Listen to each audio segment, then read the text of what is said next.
నమస్తే. ఇన్నాళ్ళు నన్ను సపోర్ట్ చేస్తూ, ఎంకరేజ్ చేస్తూ మీ ప్రేమని నాకు అందిస్తున్న ప్రతి ఒక్కరికి కృతజ్ఞతలు. అలాగే ఈ వీడియో కూడా ఖచ్చితంగా మీకు ఉపయోగపడుతుంది. లైక్, షేర్ అండ్ సబ్స్క్రైబ్ చేసి మీ సపోర్ట్‌ని నాకు అందించండి. అలాగే ఈ వీడియో పట్ల మీకున్న అభిప్రాయాన్ని కామెంట్ సెక్షన్‌లో కామెంట్ చేసి తెలియజేయండి. ఇప్పుడు వీడియోని చూద్దాం. నమస్తే. Welcome to our channel. నేను పద్మిని. ప్రస్తుతంతో పాటు ప్రముఖ ఆధ్యాత్మికవేత్త, వాస్తు జ్యోతిష పండితులు, లలిత ఉపాసకులు, వాస్తు జ్యోతిష శిక్షణ నిపుణులు బ్రహ్మశ్రీ నానాజీ పట్నాయక్ గారు మనతో పాటు ఉన్నారు. మాట్లాడదాం. సార్ నమస్తే సార్. శ్రీమాత్రే నమః. సార్ ఏళ్లకేళ్ల మేము పూజలు చేస్తూనే ఉన్నాం. ఒక 20 ఇయర్స్ నుంచి పూజలు చేస్తున్నామండి. ఎక్కడ వేసిన గొంగళి అక్కడే ఉంది. ఏమీ బతుకుల్లో మార్పులు లేవు. మీరేమో చక్కగా బోల్డ్ అని రెమెడీలు చెప్పేస్తున్నారు. ప్రతి ఏకాదశికి వీడియోలు చేసేస్తారు. ప్రతి సంకష్టహార చతుర్థికి వీడియోలు చేసేస్తారు. మేము చేస్తున్నాం కానీ రిజల్ట్ లేదు అన్నవాళ్ళు లేకపోలేదు సార్. ఏం సమాధానం చెప్పాలో తెలియదు. మీలాంటి వాళ్ళు చెప్తేనే బెటరు. ఏమిటి దీనికి అంటే రీజన్ ఏమై ఉంటుంది? పూజలకి మన కర్మల్ని మనం తప్పించుకునే పరిస్థితి ఉంటుందా పూజలు చేసేసినంత మాత్రాన? మంచి ప్రశ్న సార్. ఎందుకంటే అసలు పూజకు ఉందా లేదా డౌట్ చాలా మంది. పూజకు పవర్ ఉందా పవర్ ఉందా లేదా అనే డౌట్ ఉంది. చెప్తాను నేను మీకు. ఇప్పుడు చిన్న ఎగ్జాంపుల్ చెప్పి నేను మీకు చెప్తాను. ఒక క్లాస్ రూమ్ ఉందండి. ఆ క్లాస్ రూమ్లో ఎక్సలెంట్గా బోధించే టీచర్ ఉన్నారు. 40-50 మంది స్టూడెంట్స్ ఉన్నారు. ఎంత ఎక్సలెంట్గా బోధిస్తున్నా అందులో ఒక స్టూడెంట్కి అద్భుతంగా అర్థమైతే ఇంకో స్టూడెంట్కి అసలు ఏమీ తెలియదు. ఏం అర్థం అవ్వదు వాడికి. ఎందుకు అర్థం అవ్వదు? ఆ స్టూడెంట్ ఎవరైతే ఉన్నారో మనసు పెట్టాడు అర్థమైన వ్యక్తికి, అర్థం కాని వ్యక్తి కాన్సన్ట్రేషన్ చేయలేదు. అలాగే పూజ విషయంలో ఏమవుతుందంటే ఇక్కడ త్రికరణ శుద్ధి అంటాం. ఇక్కడ కనెక్ట్ అవ్వాల్సింది ఏంటంటే మనకు తెలుసు రోజు పూజ చేసుకుంటే మంచిదని మనం వెళ్ళి కూర్చుంటున్నాం పూజ గదిలో.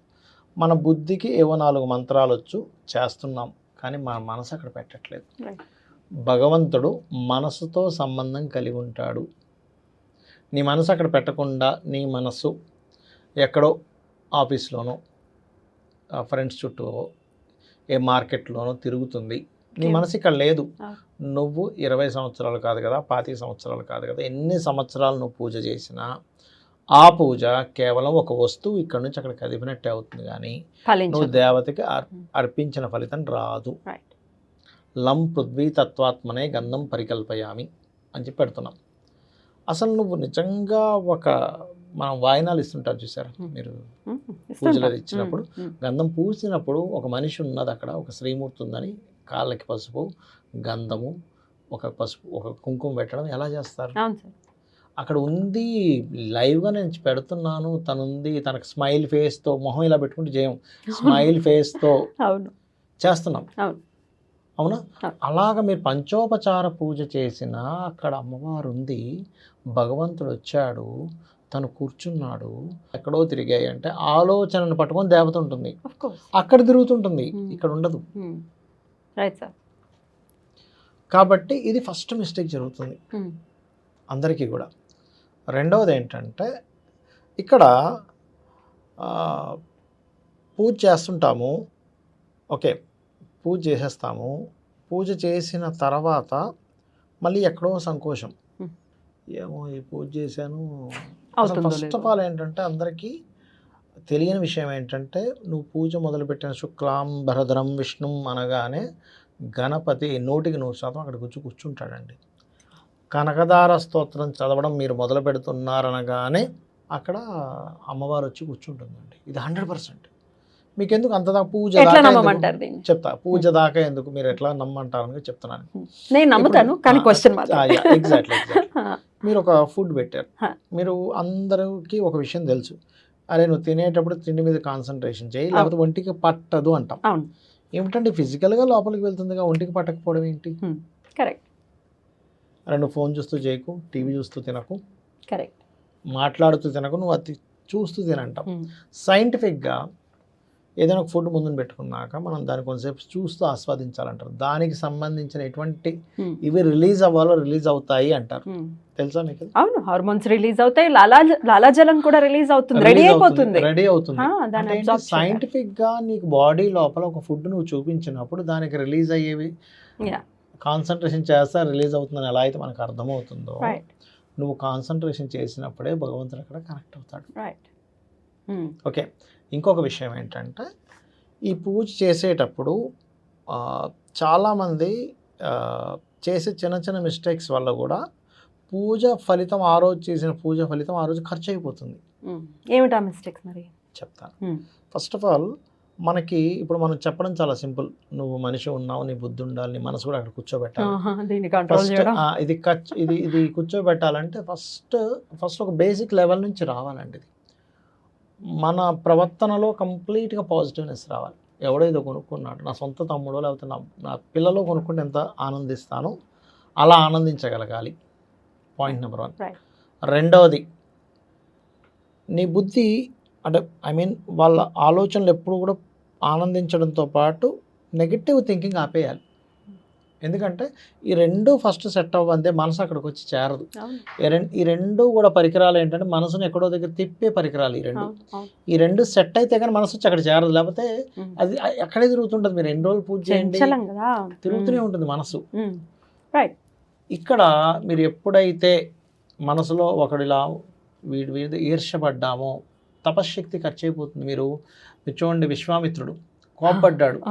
మరి కోపపడ్డప్పుడు ఖర్చు అయిపోయిన తపస్సు ఈర్ష్యపడ్డప్పుడు ఎందుకు అవ్వదు? ద్వేషించినప్పుడు ఎందుకు అవ్వదు? ద్వేషము, ఈర్ష్య, కోపం ఇవన్నీ మరి ఖర్చు అయిపోయేవిగా. ఈర్ష్య రూపంలో ఖర్చు అయిపోతుంది నీకు. ఈర్ష్యల వల్ల, జలస్ వల్ల నీ తపశ్శక్తి, నీ పూజాశక్తి ఖర్చు అయిపోతుంది. ఇది నీకు తెలియట్లా. అయ్యి బాబాయ్, ఆవిడ ఎంత మంచి చీరలు కట్టుకుందో, ఆవిడ ఎంత మంచి బంగారాలు వేసుకుందో అని జలస్ ఫీల్ అయిందో, మన పూజ పోయినట్టేనా సార్? పోయినట్టే కదా మనసులో అనుకున్నా. ఇప్పుడు కొంతమంది నాకు నిన్న మొన్న ఒకసారి ఇట్లాగే ఒకతను ఇట్లాగే మాట్లాడుకుంటున్నాం, సరదాగా మాట్లాడుకున్నప్పుడు ఆయన ఒక మాట అన్నాడు. ఏమనంటే, సార్ ఏంటో సార్ 2 విషయాలు దేవుణ్ణి వదిలేస్తున్నారండి అన్నారు. ఎందుకు, ఎప్పుడండి అన్నాను. 4 డబ్బులు రాగానే దేవుణ్ణి పట్టించుకోడు సార్ అన్నాడు.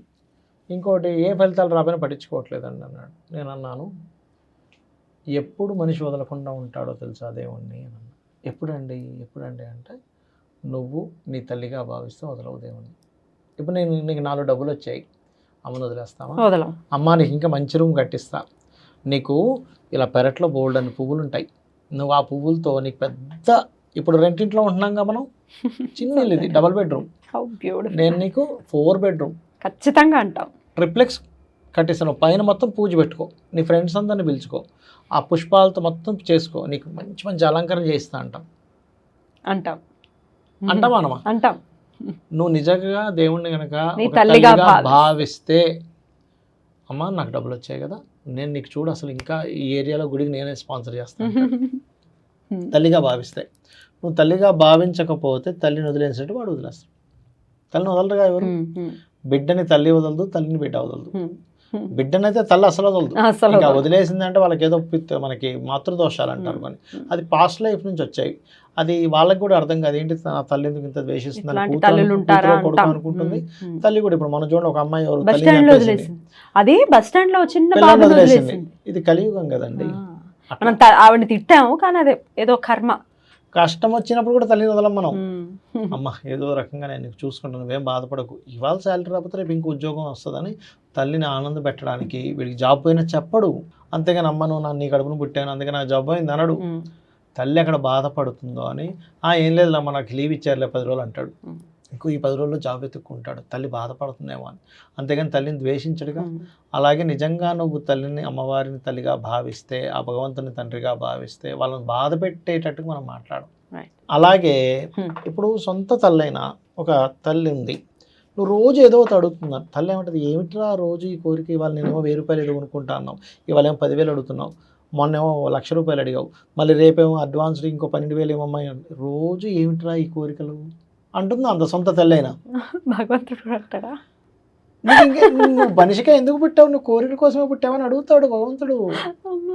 నువ్వు దేనికి పుట్టావు అసలు అంటే, యాక్చువల్ నా ఉద్దేశం ఏంటంటే, నిత్య పూజ, నిత్య సాధన దేనికంటే, సరే నీ శక్తి సరిపోవట్లేదు కాబట్టి నువ్వు అడుగు, తప్పులేదు. తల్లిని తండ్రిని అడిగినట్టే భగవంతుని అడుగుతాం. కానీ నువ్వు ఒక సాధన చేయాలి, ఒక అనుష్ఠానం పెట్టుకోవాలి. రోజు 1 గంట సేపు పూజ, జపం, గాయత్రి చేసుకుంటావా, ఒక పలానా దేవతా మంత్రం చేసుకుంటూ ఉదయం సాయంత్రం చేస్తే, మనం అంటాం చూసారు, విష్ణు లోకాలకి వెళ్ళిపోయాడు అంటారు, అమ్మవారి లోకాలకి అంటే, తర్వాత దేవత నిన్ను పట్టుకుంటుంది, నిన్ను ఉద్ధరిస్తుంది దేవత. నిన్ను ఉద్ధరించడం కోసం నిత్య పూజ చేయాలి. Right. నీ కర్మలు బట్టి, నువ్వు చేసే కృషిని బట్టి, నువ్వు చేసే పనిని బట్టి రిజల్ట్స్ వస్తుంటాయి. దానికి దేవతలకు అర్పిస్తుంటే ఇంకా బాగా వస్తాయి. అంతేగాని మనం నిత్యం చేసేటువంటి దానికి నాకు ఉద్యోగం పోయింది కాబట్టి నేను ఈ వెంకటేశ్వర స్వామి టెంపుల్కి వెళ్ళడం మానేస్తా, రోజు చేసే మంత్రం మానేయాలి. ఎవరికి నష్టం? భగవంతుడిగా, గుడి మండలిక, ఆయన ఏమి నీకు ఎవరికి నష్టం? పుట్టి పుట్టగానే 4 బాండ్ పేపర్లు రాసేసి, నాన్న నువ్వు ఏమైనా సరే నువ్వు ఏది అడిగితే అది చేసేస్తాను. నేనే పూజాను, ఆయన ఏమి రాసి ఇవ్వలేదు. ఆయన పుట్టించాడు, నేను నీకు అన్నీ చూసుకుంటున్నాడు, మీరు పూజించి భక్ష్యభోక్షలు ఏ పదార్థాలు జీర్ణం చేస్తున్నాడని చెప్పాడు, అన్ని నేనేరా నాయన అని చెప్పాడు. నీ కర్మ బట్టి ఇక్కడ చాలామంది తల్లిదండ్రులు అంటుంటారు, మా అబ్బాయి బాగా పూజ చేసేవాడండి, 20 ఏళ్ళ తర్వాత నుంచి మానేసాడండి అంటారు. ఎందుకంటే తల్లిదండ్రులు చేసిన మిస్గైడ్ అంటా నేను. నీకేమడుగుతుంది అది ఇస్తాడు. ఎందుకు ఇవ్వాలి? నీ అర్హతను బట్టి ఇస్తాడు. ఎగ్జాక్ట్లీ, నువ్వు ఏది డీల్ చేయగలవో దాన్ని మాత్రమే ఇస్తాడు. చిన్నపిల్లడికి కత్తి ఇవ్వం, ఎగ్జాక్ట్లీ. నొప్పి ఇవ్వం. ఎందుకు ఇవ్వం? తల్లి ఎందుకు ఇవ్వం? తల్లి అండి మంచి తల్లి కాదన్నాడు, ఏడుస్తాడు, కానీ తల్లికి తెలిసి ఎందుకు ఇవ్వలేదు. అలాగే భగవంతుడు కూడా అంతే. మనం భగవంతుడి మీద క్లారిటీ పెంచుకోవాలి. అసలు నిత్యం ఎందుకు సాధన చేయాలి తెలుసుకోవాలి. అది కాకుండా ఇప్పుడు మీన రాశిలో శని, నెక్స్ట్ మేషంలోకి వెళ్తాడు. రాబోయే 5 years పిచ్చి పిచ్చిగా బ్లాక్ మ్యాజిక్స్ పెరుగుతాయి. పిచ్చి పిచ్చిగా. ఏం సార్?